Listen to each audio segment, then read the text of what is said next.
Hello' friends, আজি আপোনালোকৰ ওচৰলৈ লৈ আহিছোঁ জিলমিল শাকেদি মাছৰ টেঙা। আৰু কমেণ্টত জনাবলৈ নাপাহৰিব কোনে কোনে শাকেদি মাছৰ টেঙা খাই ভাল পায়। আৰু মোৰ ভিডিঅ'বোৰ চাই ভাল পালোঁ, চেনেলটো ছাবস্ক্ৰাইব আৰু লাইক এটা কৰি দিব।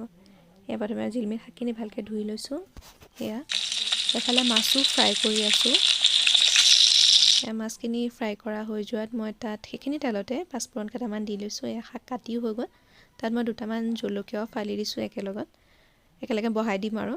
এয়া তাৰপিছত পিঁয়াজ দিলোঁ, পিঁয়াজ দিয়াৰ পিছতে মই শাকখিনিও দি দিলোঁ একলগত। তাৰপিছত নিমখ দিছোঁ, হালধিও দি দিছোঁ। আৰু বেলেগ একো দিব নালাগে, শাকৰ তৰকাৰী বনাবলৈ হ'লে একো দিব নালাগে, এনেকৈ দি দিলেই হৈ গ'ল। সেয়া অলপ সময় ঢাকন মাৰি থ'লোঁ। ঢাকন মাৰি পিছত শাকতে পানী ওলাত মই ডাঙৰ বিলাহী এটা কাটি দিছোঁ। কাটি অকণমান লৰাই পেলাই ঢাকন মাৰি দিলোঁ। এয়া ধুনীয়াকৈ সিজি যোৱাত মই গৰম পানী অলপ দি দিছোঁ। গৰম পানী দি দিলোঁ। তাৰপিছত মই মাছ কেইটুকুৰামান দি দিলোঁ। এয়া উতল আহিছে আৰু মোৰ লাঞ্চো ৰেডি হৈ গ'ল।